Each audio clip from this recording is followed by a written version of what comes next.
Hi guys, welcome back to the channel for another video. Today we are continuing on with our Versus series, so our Aprilia 2019 Aprilia Tuono 1100 factory versus the other Super Nakeds. Now the last video we did it against the brand new Triumph Speed Triple 1200. Awesome bike, but the Aprilia came out on top. Go and check that out now if you haven't seen that. So today we're doing it against the Ducati Streetfighter V4S, brand new bike for 2020, an amazing bike. We've done a full review on that bike on the channel, so go check that out if you haven't already. This is going to be a good one, guys. Let's go. All right, guys, just gearing up, putting our gloves on. All right. Back on the Aprilia. What a bike. What a bike, guys. All right. Now, Ducati V4 Streetfighter. Let's talk a little bit about that.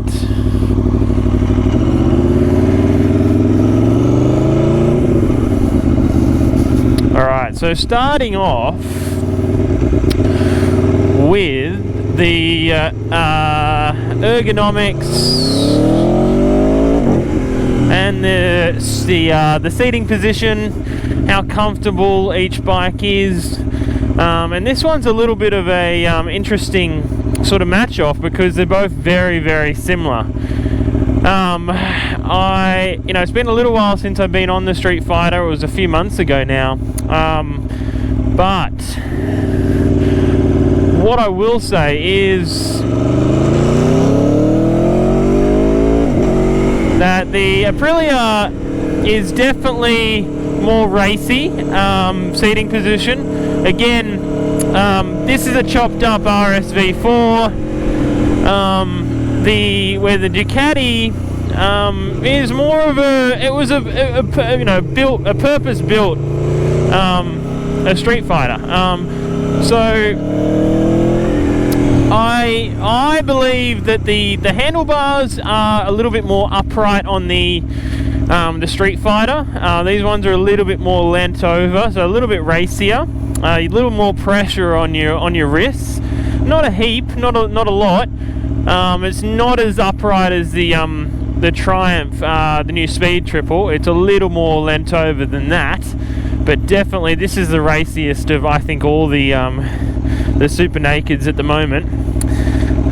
So yeah, I mean, this isn't uncomfortable by any means. This is, I find this bike really comfortable. Actually, I could ride this bike all day. The Ducati though is really nice. It's definitely a really comfortable bike. Definitely not as much pressure on your wrists. Now foot pegs. Now this is where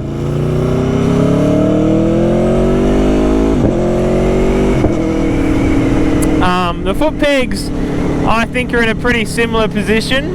I would nearly say they're pretty much identical. Maybe a little bit lower on the Streetfighter, a little bit, only a fraction. I think these might be a little bit further back, but definitely a very similar position when it comes to the foot pegs. But yeah, again, both bikes for me I find really comfortable. But yeah, I would definitely, as far as comfort goes, I would give I'll give the tick to the Triumph, because they've done a really good job at making that bike pretty damn comfortable. Alright, so moving on now, guys, to obviously the biggest talking point, I think, for me is the engine, the character. Obviously both V4s, which is very interesting because they're both very different V4s, I find anyways. Although obviously they're meant to be pretty similar character wise and sound wise, it's interesting that they sound quite different. I didn't ride the Streetfighter with an exhaust, so You know, obviously it wasn't as loud as this, but the noise on the Ducati, it sounds more like an L-twin, like the old Ducatis, you know, of you know, like the 1299s and the 1199s and the old Streetfighters. It sounds more like those bikes than it does this. I think this has a deeper, a slightly racier note to it. The Ducati, yeah, doesn't sound as good. I think that the yeah, it's really interesting because the Ducati obviously has that technology that when you're at lower RPMs, it sort of shuts off a couple of the cylinders, and you can really notice that when you're riding the bike at low revs. It sort of and then as soon as you get past sort of 4, it sort of opens up again, the valves, which is really interesting, and it's a very unique sound. It also does it on the Panigale. So yeah, it's something different to this bike, that's for sure. But yeah, this one just sounds, I don't know, the character of this engine just sounds a little more racy, a little deeper in tone, a little probably raw. The Ducati's really refined, you know, definitely. And as far as the character goes of the engine, this is definitely more on the raw side of things. It's not as smooth as the Ducati. The Ducati felt really smooth.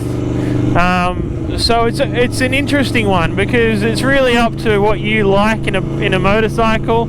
I really like the fact that this is really raw, really racy. It absolutely screams, this bike. It sounds just like nothing else. But it's not smooth like the Ducati down low.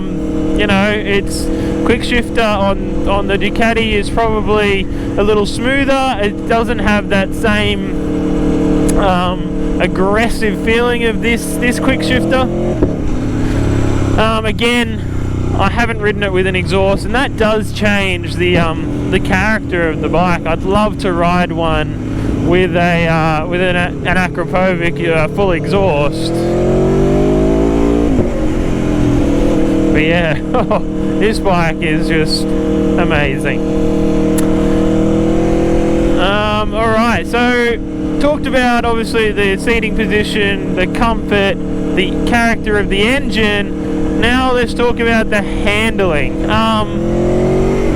And this is where they're very similar. The Ducati handles absolutely amazingly well.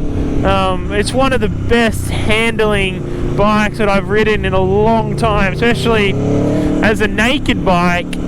It's like it's on rails. It's very similar to this bike. It feels really planted. You know, I didn't get a massive ride on the Ducati, but the time that I got on it, the handling feels very similar. Yeah, it's really hard to make a choice on those two, actually. I'm going to give it to the Aprilia though. I think it feels probably a little more flickable. Just having the bars a little bit of a lower position. Yeah, it just feels a little more racier, and I think around a track this might get it, I reckon. Only just. So yeah, I'm going to give it to the Aprilia. But yeah, it's a very close call there, very close. Alright, let's talk a bit about electronics.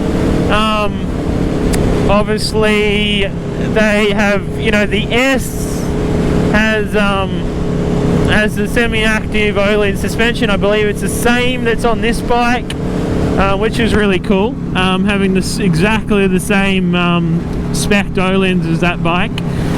I believe. I could be wrong there. Let me know if you know more on that, but I believe they're the exact same. I think they're pretty much identical in spec. Obviously you've got the Brembos, you've got you got a quick shifter up and down, launch control, all the different riding modes. It's a very, very technologically magic bike.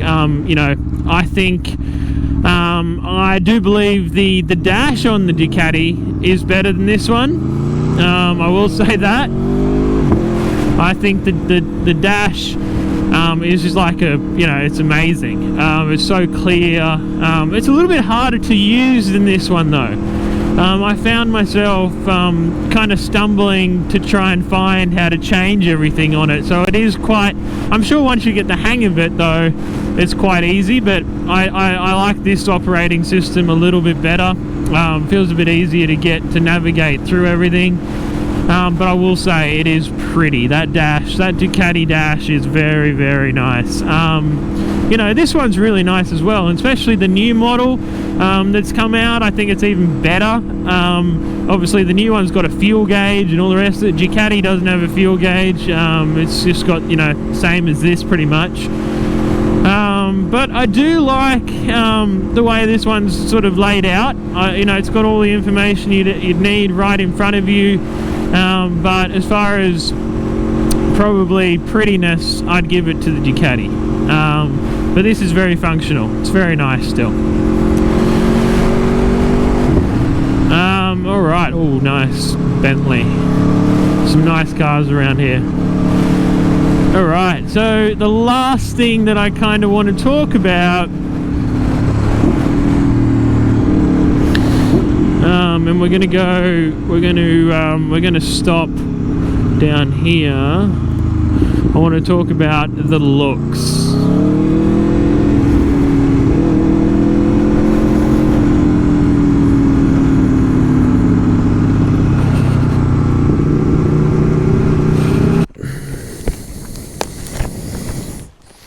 Alright, so lastly, I want to talk about the looks. Obviously, I'm a massive fan of the way this bike looks. I think it looks fantastic. I love the paint scheme, especially on this 2019. I think it's the pick. I'm not a huge fan of even the new 2021 model. I think this one looks more aggressive, although I do like the front end on the new bike, but then again, it looks too much like the 660 in my eyes. I really like the way this bike looks. You got the nice carbon in the front, aggressive tail, the subframe, that beautiful brushed aluminium subframe. Looks fantastic with that exhaust, the 200 rear section tyre. With the Supercourses, I've got my personalised plate on there.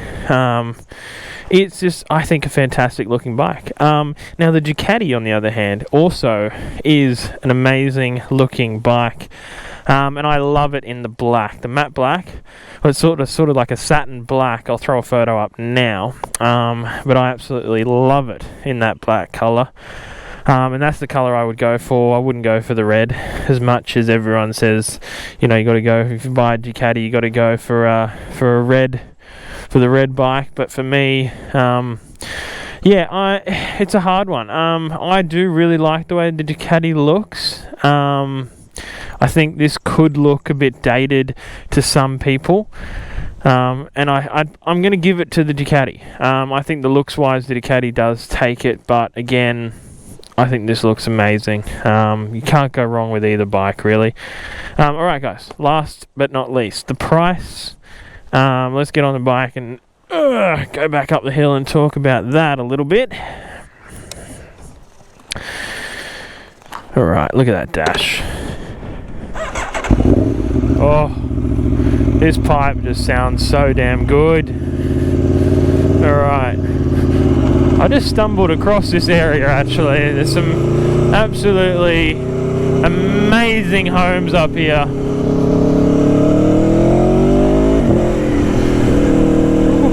Alright. So to end this video, basically, I want to talk about the price. Obviously the Ducati has two different options as well. Woo! Look at that house being built. Massive. Yeah, so the Ducati obviously,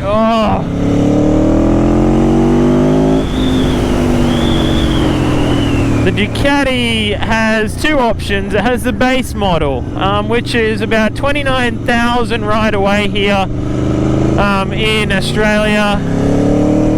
You can probably get it maybe a little bit cheaper, but yeah, it's around that $29,000 mark.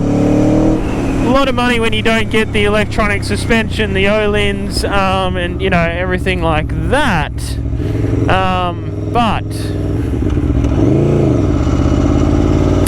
it is still got the 208 horsepower. You know, still got the looks, obviously. It's still a Ducati. But in saying that, I would still go for the top of the range, the S model. You get the O-lens, you get the forged wheels. That's the other thing you don't get on the standard model. So yeah, they're big things. Yeah, so for me, I think you'd spend the extra money and get the top of the range, which is about just over $34,000 here in Sydney, Australia, which is a lot of money for a motorcycle.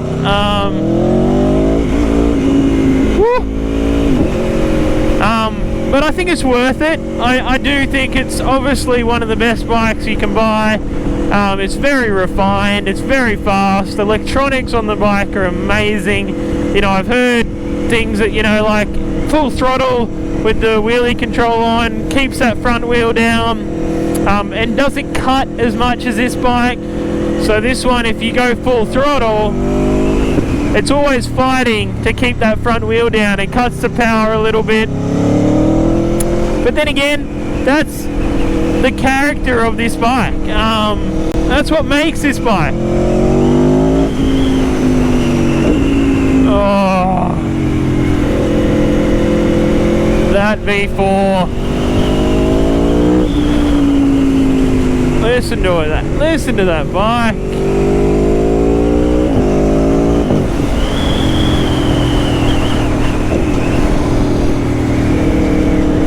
But yeah, so to end this video, guys, it is a bit of a preference thing. I do believe this is better value. I think, you know, like obviously you can pick one of these up second hand for sort of mid 20s to high 20s. This one is for sale at the moment. If you're after a an Aprilia, you know, 2019 model in Australia, you know, this is for sale, but I'll go into that in another video. So yeah, guys, there's a little bit of a backstory to that, but yeah, amazing bike. I'm gonna give this battle to, oh, you know what, I'm gonna still give it to the Aprilia, although I think the Ducati is amazing and I would love to own one. I think it's a very expensive bike. If the prices come down on that S model, you know, it's very, very going to be very competitive with this market, with this bike. But at this point in time, I've got to give it to this bike. I just think value for money. This is probably one of the best hyper nakeds money can buy at the moment. Anyways, guys, I hope you are enjoying the videos. I'm going to do a few more of these ones, so stay tuned. You get my thoughts. The next bike we're going to do is the new BMW S1000 Single R. That I did a full review on that bike as well recently.